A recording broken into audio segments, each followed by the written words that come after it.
क्या आपने कभी सोचा है, अगर परमेश्वर प्रेममय और सर्वशक्तिमान है तो शैतान कहां से आया? क्या परमेश्वर ने उसे बनाया? अगर हां, तो फिर शैतान बुरा क्यों है? यह एक ऐसा रहस्य है जिसने सदियों से लोगों को चौंकाया है, और आज हम इस रहस्य के सबसे गहरे कोणों में झांकने जा रहे हैं। कल्पना कीजिए, एक समय था जब कुछ भी नहीं था, न पृथ्वी, न सूरज, न तारे, बस असीम शून्य और अनंत काल तक जीवित रहने वाली एक शक्ति।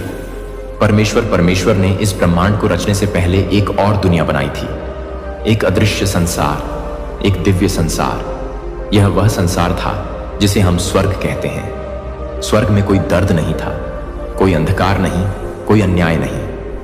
यह परमेश्वर की महिमा से चमक रहा था। वहां थे अनगिनत स्वर्गदूत, अद्भुत, शक्तिशाली, बुद्धिमान और तेजस्वी। बाइबल बताती है कि ये स्वर्गदूत किसी साधारण प्राणियों जैसे नहीं थे। वे अद्भुत क्षमता से भरपूर थे। वे प्रकाश की गति से भी तेज चल सकते थे। वे अदृश्य संसार में यात्रा कर सकते थे और वे महान शक्ति रखते थे। हर स्वर्गदूत का एक काम था। कोई परमेश्वर की आराधना करता था, कोई संदेश वाहक था, कोई योद्धा था, और कुछ ऐसे थे जो परमेश्वर के सिंहासन के सबसे करीब थे। परंतु इन सब के बीच एक स्वर्गदूत सबसे अलग था, सबसे सुंदर, सबसे बुद्धिमान, सबसे तेजस्वी। उसका नाम था लूसीफर। लूसीफर सिर्फ कोई साधारण स्वर्गदूत नहीं था, वह परमेश्वर के सबसे करीब था। वह परमेश्वर के सिंहासन के पास खड़ा रहने वाला अभिषिक्त का रूप था। परमेश्वर ने उसे अद्वितीय सौंदर्य और शक्ति दी थी। उसकी महिमा ऐसी थी कि कोई और स्वर्गदूत उसकी बराबरी नहीं कर सकता था। उसकी आवाज संगीत से भी मधुर थी। वह ज्ञान और शक्ति का भंडार था। स्वर्गदूत उसकी ओर देखते और कहते, लूसीफर जैसा कोई नहीं। लेकिन कोई नहीं जानता था कि इस तेजस्वी प्रकाश के पीछे एक अंधेरा छुपा था। लूसीफर के मन में एक रहस्यमय विचार ने जन्म लेना शुरू कर दिया था। एक ऐसा विचार जो पहले कभी किसी के मन में नहीं आया था। स्वर्ग में हर चीज परिपूर्ण थी, वहां सिर्फ आनंद और प्रेम था। फिर भी लूसीफर के मन में कुछ बदल रहा था। धीरे धीरे वह अपनी सुंदरता को निहारने लगा। वह अपनी बुद्धिमानी पर गर्व करने लगा। वह अपनी शक्ति पर अभिमान करने लगा। फिर एक दिन उसके मन में पहली बार एक नया विचार आया, अगर मैं परमेश्वर के समान बन जाऊं। तो लूसीफर ने अपने दिल में यह सोचना शुरू कर दिया, मैं इतना सुंदर हूं, इतना बुद्धिमान हूं, सबसे ताकतवर हूं, तो मैं परमेश्वर के सिंहासन पर क्यों ना बैठूं। परमेश्वर जानता था कि उसके स्वर्गदूत क्या सोच रहे हैं, लेकिन उसने लूसीफर को तुरंत नहीं रोका। पर क्यों? परमेश्वर चाहता तो उसे तुरंत नष्ट कर सकता था, लेकिन नहीं, उसने उसे समय दिया। क्यों? क्या परमेश्वर जानबूझकर उसे शैतान बनने दे रहा था, या फिर कुछ और योजना थी? अब लूसीफर का मन पूरी तरह बदल चुका था। पहले वह परमेश्वर की महिमा में मग्न रहता था, लेकिन अब वह अपनी ही प्रशंसा करने लगा था। उसने अपने विचारों को दूसरों से साझा नहीं किया, लेकिन उसकी चालाकी से धीरे धीरे अन्य स्वर्गदूतों के मन में भी संदेह पैदा होने लगा। क्या सच में परमेश्वर सबसे ऊंचा है? अगर लूसीफर राजा बन जाए तो क्या हम और अधिक स्वतंत्र नहीं होंगे? शायद हमें कुछ नया आजमाना चाहिए। एक छोटा सा विचार धीरे धीरे एक आग बन रहा था। लूसीफर खुद को अब एक राजा की तरह देखने लगा था। वह चाहता था कि स्वर्गदूत उसका सम्मान करें, उसी की आराधना करें। पर यह कैसे संभव था? स्वर्ग तो परमेश्वर का था, तो क्या लूसीफर परमेश्वर को सिंहासन से हटाने की सोच रहा था? लूसीफर का अभिमान उसे किस दिशा में ले जाता है? वह विद्रोह कैसे करता है? परमेश्वर उसे क्यों नहीं रोकता? और क्या स्वर्ग में युद्ध होने वाला है? कल्पना कीजिए, अनंत काल से पहले की बात। स्वर्ग में सब कुछ उज्जवल था। शांति से भरा हुआ लाखों स्वर्गदूत परमेश्वर की महिमा का गुणगान कर रहे थे। वहां का वातावरण प्रेम, आदर और पवित्रता से भरा था। परमेश्वर के सिंहासन के चारों ओर तेजस्वी स्वर्गदूतों की सेना थी जो उसकी आराधना कर रही थी। लेकिन उस स्वर्ग में एक ऐसा क्षण आया जिसने सब कुछ बदल दिया। एक विचार जन्मा और उसी विचार ने पूरे स्वर्ग को हिलाकर रख दिया। लूसीफर वह स्वर्ग का सबसे सुंदर और बुद्धिमान स्वर्गदूत था। वह परमेश्वर के सबसे नजदीक था। उसकी महिमा का सबसे बड़ा प्रतिनिधि यज्केल 28:12-15 में कहा गया है कि वह निर्दोष और परिपूर्णता की मोहर था। लेकिन उसके भीतर धीरे धीरे एक नया विचार जन्म लेने लगा। शायद यह केवल एक विचार भर था, क्या मैं परमेश्वर के बराबर नहीं हो सकता? शायद यह केवल एक सवाल था, क्यों सिर्फ परमेश्वर को आराधना मिले, क्या मैं भी उसकी तरह नहीं हो सकता? लेकिन यह विचार लूसीफर के भीतर गहराई से बैठ गया। शुरू में वह खुद से लड़ता रहा, नहीं यह गलत है, परमेश्वर ही सर्वोच्च है। लेकिन फिर उसकी सोच बदलने लगी। वह स्वर्ग के हर नियम को देखने लगा, उसने हर व्यवस्था का निरीक्षण किया और फिर एक और सवाल उसके मन में आया, अगर मैं भी शासक बन जाऊं तो धीरे धीरे यह सवाल उसके अस्तित्व का हिस्सा बन गया। अब वह सिर्फ परमेश्वर की महिमा नहीं देख रहा था, बल्कि अपनी खुद की महिमा चाहता था। लूसीफर समझ गया था कि उसे अकेले विद्रोह करने से कुछ हासिल नहीं होगा, उसे और भी स्वर्ग दूतों की आवश्यकता थी। उसने स्वर्ग के अन्य स्वर्ग दूतों से गुप्त रूप से बातचीत करनी शुरू कर दी। क्या तुमने कभी सोचा है कि हमें भी कुछ अधिकार मिलने चाहिए? हम इतने शक्तिशाली हैं, लेकिन हमें हर आज्ञा का पालन करना पड़ता है। क्यों? क्या यह सही है कि सिर्फ एक ही परमेश्वर हो? कुछ स्वर्ग दूत इन सवालों से विचलित हो गए। उन्होंने कभी ऐसा कुछ नहीं सोचा था, लेकिन जब लूसीफर ने उन्हें यह बताना शुरू किया कि वह एक नया शासन ला सकता है जहां वे स्वतंत्र होंगे, जहां उन्हें अपनी इच्छा से जीने का अधिकार मिलेगा, तो धीरे धीरे स्वर्गदूत उसकी ओर आकर्षित होने लगे। स्वर्ग में अब एक अलग सी हलचल थी। कुछ स्वर्गदूतों के विचार बदल रहे थे। वे अब पहले की तरह नहीं सोच रहे थे। जो कल तक परमेश्वर की महिमा के गीत गा रहे थे, वे अब लूसीफर की बातों पर विचार कर रहे थे। कुछ डर रहे थे, क्या यह सही है? कुछ उत्साहित थे, शायद लूसीफर सही कह रहा है, और कुछ पूरी तरह से लूसीफर के पक्ष में आ गए थे। हां, हमें भी शक्ति चाहिए। लूसीफर का प्रभाव बढ़ता जा रहा था। अब वह केवल विचारों तक सीमित नहीं था, बल्कि उसने अपने अनुयायियों को संगठित करना शुरू कर दिया था। फिर वह दिन आया जब लूसीफर ने छुपकर बातें करना बंद कर दिया। वह परमेश्वर की सभा में आया, जहां सभी स्वर्गदूत परमेश्वर की आराधना कर रहे थे। लेकिन इस बार लूसीफर के चेहरे पर पहले जैसी विनम्रता नहीं थी। वह आगे बढ़ा, अपने चारों ओर देखा और फिर उसने घोषणा कर दी, मैं अपने सिंहासन को परमेश्वर के सिंहासन से ऊपर उठाऊंगा। एक सन्नाटा छा गया। स्वर्ग में ऐसा पहले कभी नहीं हुआ था। क्या कोई सच में परमेश्वर को चुनौती दे सकता है? परमेश्वर के सिंहासन के चारों ओर खड़े स्वर्गदूतों ने अविश्वास से देखा। अब फैसला होना था। परमेश्वर के स्वर्गदूत, जिनका नेतृत्व प्रधान स्वर्गदूत मिकाएल कर रहे थे, तुरंत हरकत में आ गए और स्वर्ग में युद्ध हुआ। मिकाएल और उसके स्वर्गदूतों ने अजगर से लड़ाई की, और अजगर और उसके स्वर्गदूतों ने भी लड़ाई की। में पहली बार युद्ध हुआ। यह था, वह केवल एक धोखा था। जिन लोगों को तुमने भगवान समझ लिया था, वे दरअसल सिर्फ मोहरे थे इस भयावह खेल के।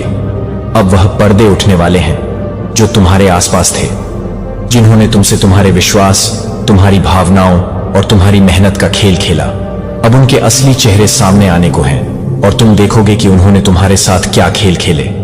यह समय है जब तुम्हें सच का सामना करना होगा, और वह सब कुछ जो तुमने समझा था उस पर पुनः विचार करना होगा। जो खेल चल रहा है वह सिर्फ तुम्हारे जीवन तक सीमित नहीं है। यह एक पूरी सृष्टि के संतुलन को छेड़ने की कोशिश है। एक ऐसा संघर्ष जो उस महान ऊर्जा को चुनौती दे रहा है जो हर जीव और हर कण में समाहित है। यह कोई मामूली खेल नहीं है। यह एक दांव पर रखी हुई शांति और सृजन की शक्ति का युद्ध है।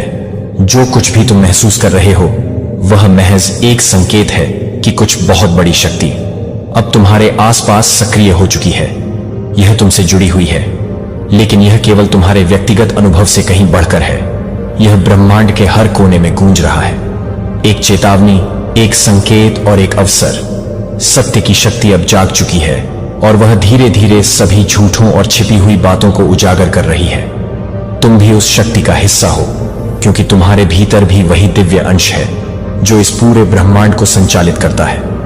तुम्हारे अंदर छिपी हुई वह शक्ति अब तुम्हें अपने वास्तविक रूप में पहचानने की ओर अग्रसर हो रही है। सत्य का तूफान अब शुरू हो चुका है। यह एक ऐसा तूफान है जो सारी झूठी दीवारों को ढाने वाला है। यह तूफान केवल बाहरी नहीं, बल्कि हर उस दिल में गूंजेगा जो खुद को छुपाकर जी रहा था।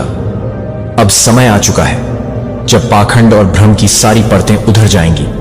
वो लोग जो खुद को सुरक्षित समझ रहे थे, जो दुनिया को दिखाने के लिए अपने मास्क पहने हुए थे, अब वह हर पल डर और बेचैनी में जीने वाले हैं।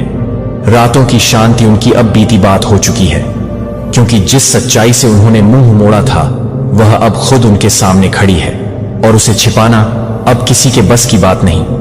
अब वह वक्त आ गया है जब उनका झूठ और धोखा खुद को उजागर करेगा, और जो उन्होंने दूसरों से छुपा रखा था वही अब सामने आकर हर किसी को हिला देने वाला है। काले सच की परतें अब खुल रही हैं, धीरे धीरे, एक के बाद एक।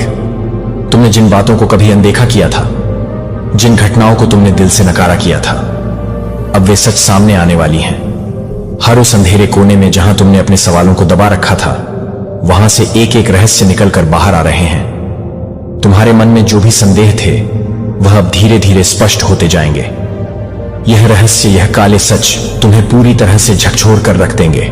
जो बातें तुमने कभी सोचा भी नहीं था कि हो सकती है, वह अब सामने आएंगी। जैसे जैसे यह परतें उखड़ती जाएंगी, तुम महसूस करोगे कि तुम्हारे आसपास का संसार एक नए रूप में सामने आ रहा है, तुम्हारे विश्वासों और धारणाओं को चुनौती देने वाली। यह सच्चाइयां अब तुम्हारे सामने होंगी।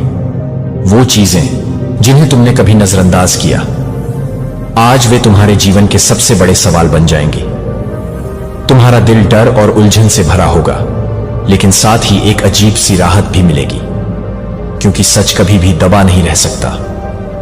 तुम्हारी आंखें अब उन अंधेरे रहस्यों से साक्षात्कार करने वाली हैं जिन्हें तुमने अपनी आंखों से कभी देखा ही नहीं था। अब समय आ गया है कि तुम इन सच्चाइयों को स्वीकार करो, चाहे वे तुम्हारे लिए कितनी भी चौंकाने वाली क्यों ना हो। तैयार रहो, हर कदम पर एक नई चुनौती सामने आएगी। हर मोड़ पर तुम्हारे सामने एक नई सच्चाई का सामना होगा। वो सच्चाई जो अब तक छुपाई गई थी, वह अब बाहर आने वाली है। हर खबर, हर जानकारी, वो राज जो कभी सामने नहीं आए, अब एक एक करके पर्दा उठाएंगे। वह आवाज जो कभी दबा दी गई थी, अब इतनी तेज होगी कि तुम्हें सुनाई देगी। यह आवाज वो है जो कभी खामोश थी, अब हर कान में गूंजेगी, हर दिल में हलचल पैदा करेगी। हर आवाज में एक चेतावनी होगी जो तुम्हारे अंदर गहरी दहशत और जागरूकता लाएगी। अब कोई छुपी हुई बात नहीं रहेगी, सब कुछ सामने आएगा, सच सामने आएगा, और तुम तैयार रहो, क्योंकि यह सच तुम्हारे जीवन को बदलने वाला है। तुम्हें डराया जाएगा, तुम्हें घबराया जाएगा। बहुत बार ऐसा लगेगा कि दुनिया तुम्हारे खिलाफ हो गई है। हर कदम पर अजनबी चेहरे, नए संघर्ष तुम्हें घेरेंगे। तुम्हारे भीतर एक आवाज उठेगी जो कहेगी, क्या तुम इस राह पर चलने के लिए तैयार हो? और उसी समय तुम सोचोगे, क्या यह सही है? क्या तुम इतना साहस जुटा पाओगे? लेकिन मेरी प्यारी आत्मा, जानो, तुम्हारे भीतर वह शक्ति है जिसे कोई भी परेशानी या डर तोड़ नहीं सकता। जब तुम्हें लगेगा कि हर दरवाजा बंद हो गया है, याद रखना, एक और रास्ता है जो खुलने वाला है। सिर्फ तुम्हें विश्वास करना होगा। तुम कभी अकेले नहीं हो। जब तुम्हारे कदम थमने को होंगे, हम तुम्हें मार्गदर्शन देंगे। हम तुम्हारे साथ हैं। तुमसे एक कदम पीछे नहीं, बल्कि तुम्हारे साथ एक कदम और आगे, तुम्हारे हौसले को और मजबूत करने के लिए। तुम्हारी सोच को कभी तुम्हारी कमजोरी नहीं बनने देना। तुम्हारे अंदर वह अग्नि है जो किसी भी तूफान को शांत कर सकती है। कभी ना सोचो कि तुम कमजोर हो। तुम्हारा डर तुम्हारा रास्ता नहीं बदल सकता। वो तुम्हें सिर्फ एक क्षण के लिए हिला सकता है, लेकिन तुम उससे कहीं ज्यादा मजबूत हो। जब तुम्हें लगे कि अब कुछ भी नहीं बचा, याद रखना, हम तुम्हारे पास हैं। हम तुम्हारे दिल में बसी उस शक्ति को जानते हैं, और जब तुम उसे पहचानोगे तो तुम्हारा डर तुम्हारी ताकत में बदल जाएगा। तुम अकेले नहीं हो। हर कदम पर हम तुम्हारे साथ हैं। तुम्हारी आत्मा जानती है कि क्या सही है, भले ही तुम्हें कभी उसका आभास ना हुआ हो। तुम जितनी भी मुश्किलों से गुजर चुके हो, उन सब ने तुम्हारी आत्मा को और भी मजबूत बना दिया है। यह उस शक्ति का हिस्सा है जो तुम्हारे भीतर छिपी हुई है। तुम्हारा अंतरात्मा अब और चुप नहीं रहेगा, वह तुम्हें सताता रहेगा। तुम्हारे मन में बार बार यही आवाज आएगी कि तुम्हें कुछ करना होगा, तुम्हें अपने अंदर की सच्चाई को पहचानना होगा। यह समय अब आ चुका है जब तुम्हें अपनी सच्चाई से डरने की जरूरत नहीं है। अब तुम्हें हिम्मत दिखानी होगी, अपने भीतर की ताकत को पहचानना होगा। तुम्हें किसी से कुछ साबित नहीं करना, सिर्फ अपनी अंतरात्मा की आवाज सुननी होगी। यही वह पल है जब तुम्हें वह ताकत जुटानी होगी जो तुम्हारे भीतर है, और सच्चाई को सच कहने की ताकत अपने भीतर भरनी होगी। तुम्हें यह समझना होगा कि जो कुछ भी तुमने महसूस किया है वह तुम्हारी आत्मा की गहरी आवाज थी। अब यह वक्त है उसे पूरी तरह से पहचानने और उसके अनुसार कदम बढ़ाने का। सच को सच कहने की ताकत तुम्हारे भीतर हमेशा से थी, बस अब वो वक्त आ गया है जब तुम्हें उसे दुनिया के सामने लाना होगा। हम तुम्हारे चारों ओर हैं, जैसे एक आशीर्वाद जो तुम्हें इस अंधेरे से बाहर निकालने के लिए हमेशा तैयार है। जब दुनिया का सच सामने आए और वह सच ऐसा हो जिसे तुम कभी नहीं समझ पाए थे, हम तुम्हारे पास होंगे, तुम्हारे साथ खड़े होकर तुम्हारी मदद करने के लिए। यह क्षण कठिन होगा, तुम्हें लगेगा कि तुम अकेले हो, लेकिन याद रखना तुम्हारे पास एक ऐसी शक्ति है जो तुम्हें कभी अकेला नहीं छोड़ने वाली। हम तुम्हारे दिल में हैं और हम जानते हैं कि तुम्हारे अंदर कितनी ताकत है जो अब बाहर आकर तुम्हें अपनी राह दिखाएगी। तुम्हारे पैरों के नीचे की जमीन हिलेगी जब उन झूठों का पर्दाफाश होगा जो सालों से तुम्हें घेर कर बैठे थे। वह डर, वह संकोच, वह शंका, सब कुछ टूट जाएगा। तुम्हारी आंखों के सामने सब कुछ बदल जाएगा। मगर चिंता मत करो, तुम तैयार हो। तुम्हारे अंदर जो शक्ति है वह तुमसे कह रही है कि तुम इसे सहन कर सको, इसे समझ सको और इससे उभर सको। तुम्हारा दिल, तुम्हारी आत्मा और तुम्हारी मंशा पूरी तरह से मजबूत है और तुम वही करोगे जो तुम्हारे लिए सही है।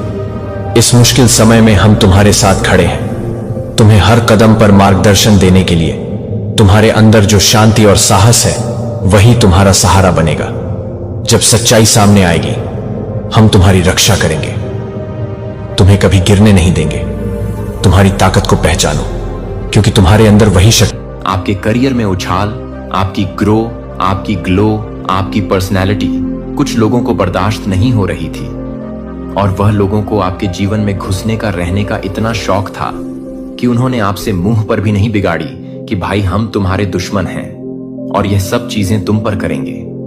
यह लोग आपके साथ आपके सगे बनने का भी नाटक करते रहे और पीठ पीछे इस तरह की तांत्रिकों के पास जाकर इन्होंने उल्टी सीधी क्रियाएं करवाई, जो उन लोगों के साथ साथ उन तांत्रिकों को भी सबक सिखाएंगे, जिन्होंने ऐसे लोगों की बातों में आकर आप जैसे लोगों के जीवन में इस तरह की छोटी मोटी रिचुअल्स या बड़ी बड़ी रिचुअल्स करवाई हैं, ताकि आप अब एक भाग्य में प्रवेश कर सकें। यहां तक कि आपके सबसे बोल्डेस्ट सपनों की तुलना में अब आप अपने दिल को एक ईमानदार प्रार्थना में बता सकते हैं, और आप मुझे बता सकते हैं कि संकेत है कि आप मेरे दिल के पास हैं और आपके कोमल स्पर्श के लिए नरम और खुले रह सकते हैं, और मेरी आत्मा कभी भी आपकी उपस्थिति के प्रति पवित्र संवेदनशीलता को नहीं खो सकती है कि आपने मुझे प्यार से जागृत कर दिया है। मेरे भगवान में मेरा मानना है कि मेरे दिल के भीतर हिलाए जाने वाली महान इच्छाएं केवल अपने हाथ से लगाई गई हैं, जो कि मैं ना तो मेरे साथ कहूंगी कि मैं नशे में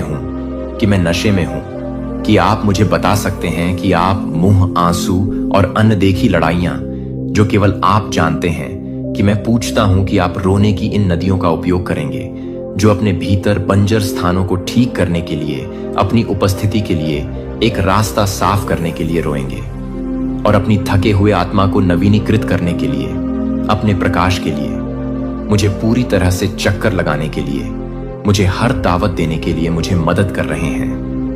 मैं साहस पूर्वक और हल्के से कदम रख सकता हूं कि आपने मेरी आत्मा के लिए तैयार की गई पवित्र सफलता में कदम रखा है, क्योंकि विश्व प्रभु की नींव, मैं आपको धन्यवाद देता हूं कि मैं अपने जीवन पर अपनी शक्ति को बनाए रखने के लिए, पुराने झूठ या प्राचीन शापों को बनाए रखने के लिए आपको धन्यवाद देता हूं कि मैं अपने सत्य के रहस्य उद्घाटन से पहले मेरी आत्मा में गहरे में प्रवेश कर सकता हूं और मुझे हर तरह से विमोचन करता है। मुझे लगता है कि एकमात्र कल्पना नहीं है। मुझे विश्वास की आंखों से चलना सिखाएं कि मैं हर छाया से परे देख सकता हूं और अपने ताकतवर हाथ को पहचान सकता हूं कि मेरे हर कदम का मार्गदर्शन करे। अपने सभी अनाड़ी प्रयासों को नियंत्रण में करने का प्रयास करते हुए, और मैं आपकी शक्ति को स्वतंत्र रूप से और पूरी तरह से स्थानांतरित करने के लिए आमंत्रित करता हूं, और अपने जीवन के भीतर हर हाँ में बोलता हूं कि मैं एक पुल बन जाता हूं जो मुझे एक नया, मजबूत और अधिक प्रचुर मात्रा में जीवन में ले जाता है। जब मैं कच्चे सत्य के साथ सामना कर रहा हूं तो मेरे दिल को मेरे दिल में छोड़ दें, जो मुझे स्पष्ट करने के लिए पर्याप्त है कि मुझे यह स्पष्ट करने के लिए कि मुझे मौन के लिए छोड़ दें। आपके अपरिवर्तित प्रेम भगवान के भीतर स्वतंत्रता मैं उस काम पर भरोसा करने के लिए चुनता हूं जो आप कर रहे हैं। मैं यह मानने के लिए चुनता हूं कि हर झटकों का मतलब मुझे टॉप करने के लिए नहीं है, बल्कि एक अटूट नींव को स्थापित करने के लिए, मुझे एक नया गीत गाने के लिए, दृढ़ता से खड़े होने के लिए, ताकत करने के लिए है, और अपनी महिमा को पहले से कहीं अधिक शानदार ढंग से प्रतिबिंबित करने के लिए कि आप यह नहीं बताते हैं कि आप यह पसंद नहीं करेंगे। भगवान, एक साथ हम विश्वास में बढ़ेंगे और एक जीवन जिएंगे जो पूरी तरह से उनके प्रेम आमीन द्वारा गले लगाएंगे, लेकिन गुप्त विश्वास के अनुसार जो केवल आप और मैं जानते हैं कि शांत दृढ़ता की वफादारी ने कभी भी मान्यता की मांग नहीं की, जो कभी भी उस स्पॉटलाइट की मांग नहीं करता है जिसे कभी भी पुरुषों की तालियों की तालियां नहीं मिलती हैं, जो आपके लिए तैयार नहीं है। यह कोई भी हादसे नहीं है कि यह कोई भी गहरी संतुष्टि नहीं है। जब किसी और को समझ में नहीं आया और किसने आपके द्वारा सोचा गया प्रत्येक बलिदान को याद किया है, तो स्टैंड फर्म हो गया था। मेरे प्यारे को अपने जीवन के लिए, अपने प्रतिशोध के दिन के लिए अपने सिर को ऊंचा उठाएं। और जब मैं अभिनय करता हूं तो कोई भी इस बात से इनकार करने में सक्षम नहीं होगा कि यह मेरा अपना हाथ नहीं था, जो आपको याद नहीं करता है कि आप एक बार आपको याद नहीं करते हैं, कि मैं आपको नहीं करता हूं कि आप मुझे नहीं करते हैं, कि आप मुझे नहीं करते हैं, कि आप एक बार नहीं प्रतिशोध के लिए अवसर जो आपने चुप्पी में आपके द्वारा सहन किए गए समय को लेने से इनकार कर दिया, क्योंकि आपने प्रतिशोध के मार्ग पर प्यार का मार्ग चुना है और इस वजह से आपके लिए तैयार किया गया। इनाम आपके लिए कुछ भी होने के विपरीत होगा कि मानव मन को गर्भ धारण कर सकते हैं कि आप कभी भी इस यात्रा के माध्यम से प्रार्थना करते हैं कि आप हर दिन अकेले नहीं हैं। जब आप अकेले ही हैं तो आप हर रात को नहीं देख सकते हैं कि आप हर दिन मैं अकेले नहीं हैं। फिर से, और मैं अभी भी यहां अपनी खुद की महिमा के साथ अपने जीवन को बाढ़ करने के लिए इंतजार कर रहा हूं। इसलिए अपने प्रिय को आगे बढ़ना जारी रखें। एक अस्थाई चुप्पी को आपको यह सोचने में मत छोड़ो कि मैं यह नहीं सुनता, कि अस्थाई देरी को विश्वास नहीं करने देता, कि आप अपने प्यार पर संदेह करते हैं कि मैंने आपको क्या वादा किया है। और जब मैं यह जानने के लिए कि मैं एक गौरव को पूरा करने के लिए चोली के साथ काम कर रहा हूं, तो मैं उसे नहीं बताऊंगा। संदेश ने दुर्घटना से आपको अपना रास्ता नहीं ढूंढ लिया है, और ना ही यह इस दुनिया के अंतहीन शोर के बीच एक व्यर्थ संयोग है कि मेरे कीमती बच्चे, यह मेरे अपने ऑर्केस्ट्रेशन द्वारा है कि यह शब्द आपके दिल में एक समय में इस समय आपके दिल तक पहुंच गए हैं, जो कि साधारण लग सकता है, लेकिन वास्तव में एक गहना विश्वास के द्वारा मेरी शक्ति को देखने का अवसर भी है। आप उन पर्वतों से बात कर सकते हैं जो आज्ञा दे रहे हैं। वे आपके शब्दों में अधिकार को स्थानांतरित करने के लिए आपकी अपनी ताकत से नहीं, बल्कि आपके भीतर रहने वाली मेरी आत्मा से उत्पन्न होते हैं। इसलिए यह जानकर विश्वास के साथ बोले कि मेरा हाथ आपके विश्वास के जवाब में चलता है। चाहे वे पहाड़ तुरंत टूट जाएं या धीरे धीरे झुकें, मुझ पर विश्वास करना बंद न करें। आपको नई ऊंचाइयों पर ले जाने की क्षमता, अब अपने विचारों को ठीक करें। दया के मार्ग पर दया मेरे स्वभाव के सबसे शुद्ध प्रतिबिंबों में से एक है।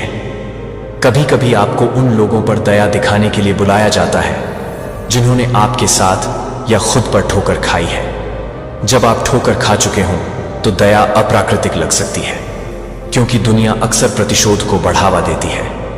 लेकिन मैं आपको बुलाता हूं मेरे दिल को प्रतिबिंबित करने के लिए। याद रखें कि कितनी बार आपने खुद को एक नई शुरुआत, एक साफ स्लेट या दूसरे मौके की जरूरत महसूस की है। क्या मैं वहां अनुग्रह नहीं बढ़ा रहा था? आपने अर्जित नहीं किया था। उसी दया का एक पात्र बनना चुने। आप एक स्वतंत्रता की खोज करेंगे, किसी भी अन्य के विपरीत, जो सबसे भारी बोझ को हल्का कर देता है और कड़वाहट के चक्र को तोड़ देता है। देखें कि कैसे मेरी दया मेरे न्याय के साथ साथ चलती है, जबकि मैं मुक्त रूप से क्षमा करता हूं। जब आप हानिकारक रास्तों पर भटकते हैं तो मैं आपको सही भी करता हूं। मेरा अनुशासन कभी भी आपको नष्ट करने के लिए नहीं होता है। इसका उद्देश्य आपको मेरे द्वारा डिजाइन किए गए प्रचुर जीवन के साथ पुनः स्थापित करना है। मेरे प्रेमपूर्ण सुधार को न छोड़ें, क्योंकि यह मेरी गहरी देखभाल का संकेत है। मैं ऐसे नुकसान देखता हूं जिन्हें आप नहीं देख सकते हैं, और मैं आपको नुकसान से बचाने की कोशिश करता हूं, याद रखें कि उचित रूप से समझा गया अनुशासन एक कार्य है, इश्क वाला, एक चरवाहे की तरह जो भेड़ों को एक खतरनाक चट्टान के किनारे से दूर ले जाता है। मैं तुम्हें बर्बादी से दूर ले जाने के लिए अपने कर्मचारियों का उपयोग करता हूं। पुनर्निर्देशन के इन क्षणों को गले लगाओ, वे तुम्हारे फलने फूलने के प्रति मेरी प्रतिबद्धता को दर्शाते हैं। मेरे प्यारे बच्चे, विनम्रता एक अनमोल परिधान है। जब आप अपने रिश्तों को आगे बढ़ाते हैं तो इसे पहने। और आपकी विनम्रता का मतलब अपने बारे में कम सोचना नहीं है, बल्कि यह खुद को देखने की स्पष्टता है कि आप वास्तव में पूरी तरह से प्यार करते हैं। फिर भी हमेशा मेरी कृपा की आवश्यकता होती है। जब आप विनम्रता में चलते हैं तो आप गर्वित हृदय को प्रकट करने की मेरी शक्ति के लिए द्वार खोलते हैं। अक्सर मेरे लिए बहुत भीड़ होती है, आत्मा पूरी तरह से काम करती है, लेकिन विनम्र हृदय चमत्कारों के लिए पर्याप्त जगह बनाता है। विनम्रता को एक उपजाऊ मिट्टी के रूप में सोचें, जो मेरे आशीर्वाद की बारिश प्राप्त करती है, जिससे गहरी जड़ें और स्थायी विकास सुनिश्चित होता है। दूसरी ओर गर्व जमीन को कठोर कर देता है, जिससे आशीर्वाद अप्रयुक्त रूप से लुढ़क जाते हैं। विनम्रता को चुनते हैं हर अवसर पर, और तुम पाओगे कि मेरा अनुग्रह एक दृढ़ साथी की तरह तुम्हारे साथ चलता है। मेरे शाश्वत साहचर्य की सच्चाई में सांस लो। मैंने तुम्हारे लिए अकेले यात्रा करने का कभी इरादा नहीं किया था। सोचो कि मैं बगीचे की ठंडक में पहले मनुष्यों के साथ अपनी इच्छा का प्रदर्शन कैसे करता था। रिश्ता अब भी मैं जीवन की दैनिक लय में आपके साथ चलने की लालसा है। जब आप उठते हैं, जब आप खाते हैं, जब आप काम करते हैं और जब आप आराम करने के लिए अपना सिर झुकाते हैं। यदि आप मुझे उन सामान्य क्षणों में आमंत्रित करते हैं तो आप मेरी असाधारण उपस्थिति का स्वाद चखेंगे। इसके लिए किसी अनुष्ठान की आवश्यकता नहीं है। मेरे साथ संवाद करें, बस ईमानदारी से अपना दिल खोलें और एक मित्र की तरह मुझसे बात करें, और आप पाएंगे कि मैं सावधानी और कोमल देखभाल के साथ जवाब देता हूं, उस सच्चाई पर प्रतिबिंबित करता हूं जो आप मेरे साथ रखते हैं। सृजन के समय आपके भीतर की छवि, मैं मानवता में अपनी दिव्य छाप डालते हुए अपनी आत्मा को सांस लेता हूं। यही कारण है कि आप प्रेम, न्याय, करुणा और सत्य जैसे आदर्शों की ओर आकर्षित होते हैं। ये गुण आपकी आत्मा के साथ गहराई से प्रतिध्वनित होते हैं, क्योंकि वे आपके भीतर मेरे स्वभाव को प्रतिध्वनित करते हैं। हालांकि जीवन की परीक्षाएं इसे कम कर सकती हैं, प्रतिबिंब, इसका अस्तित्व कभी भी समाप्त नहीं होता है। यह उस प्रतिबिंब को चमकाने का निमंत्रण है, जिससे मेरे चरित्र को आपके कार्यों और शब्दों के माध्यम से चमकने की अनुमति मिलती है। आप त्रुटिपूर्ण या टूटा हुआ महसूस कर सकते हैं, लेकिन यह मत भूलिए कि एक दर्पण टूट जाने पर भी प्रकाश को प्रतिबिंबित कर सकता है। मेरी रोशनी उसमें चमक सकती है। फ्रैक्चर बना रहा है, बेदाग सतह से भी अधिक सुंदर अनुग्रह की पच्चीकारी तब हो सकती है जब आप संघर्ष का सामना करते हैं। शांतिदूत बनने के मेरे आह्वान को याद रखें। सच्ची शांति खुली शत्रुता की अनुपस्थिति से परे है। इसमें सुलह और पूर्णता शामिल है। इस तरह की शांति अक्सर प्रतिसांस्कृतिक होती है, क्योंकि यह सामान्य से अधिक की मांग करती है। आक्रोश को दफनाने में प्यार में मुद्दों का सामना करना और एक जैतून शाखा का विस्तार करना शामिल है, तब भी जब आपका गौरव प्रतिशोध की मांग करता है, क्योंकि आप मेरी शांति के एजेंट बन जाते हैं। आप शांति दूतों के एक महान आह्वान में कदम रखते हैं, मेरे दिल को प्रतिबिंबित करते हैं, क्योंकि मैंने खुद अराजकता में कदम रखा है मेल मिलाप लाने के लिए मानवता की भावना। मेरे उदाहरण को इस बात का आदर्श बनने दें कि आप दूसरों के साथ कैसे बातचीत करते हैं, रिश्तों को संजोते हैं। मैं आपके जीवन में आपके परिवार, दोस्तों और यहाँ तक कि जिन अजनबियों से आप मिलते हैं, वे संयोग नहीं हैं, बल्कि प्यार का अनुभव करने और बदले में इसे पेश करने के अवसर हैं। जब आप महसूस करते हैं हताशा या निराशा, याद रखें कि प्रत्येक आत्मा अद्वितीय संघर्ष करती है। उनके प्रति करुणा, धैर्य और समझ के साथ व्यवहार करें। रिश्तों को समझना चुनौतीपूर्ण हो सकता है, लेकिन वे ऐसे रास्ते भी हैं जिनके माध्यम से मैं अपनी परिवर्तनकारी शक्ति प्रदर्शित करता हूं। जब आप मतभेदों या कमियों के बावजूद दूसरों से प्यार करना सीखते हैं, तो आपका अपना दिल चौड़ा हो जाएगा। मुझसे पूछें, तुम्हें यह दिखाने के लिए कि और अधिक गहराई से प्रेम कैसे किया जाए, मैं उन दीवारों को तोड़ने के तरीकों के बारे में बताऊंगा जिनके बारे में आपने कभी सोचा भी नहीं होगा कि वे टूट सकती हैं। मुझे उन सपनों और महत्वाकांक्षाओं के बारे में भी बात करने दीजिए जो मैंने आपके भीतर रखी हैं। कभी कभी आप उन्हें एक तरफ धकेल देते हैं और आश्वस्त करते हैं कि वे बहुत भव्य या बहुत महत्वहीन हैं। फिर भी मैं वह हूं जो लेखक आपकी क्षमता, जब आप उन सपनों को मेरी इच्छा शक्ति के साथ जोड़ते हैं तो आप मुझे ऐसे दरवाजे खोलते हुए पाएंगे जिन्हें कोई बंद नहीं कर सकता। आपको ऐसे परीक्षणों का सामना करना पड़ सकता है जो आपके संकल्प की परीक्षा लेते हैं, लेकिन यदि आप मेरे समय और दिशा पर भरोसा करना जारी रखते हैं तो मैं आपका मार्गदर्शन करूंगा।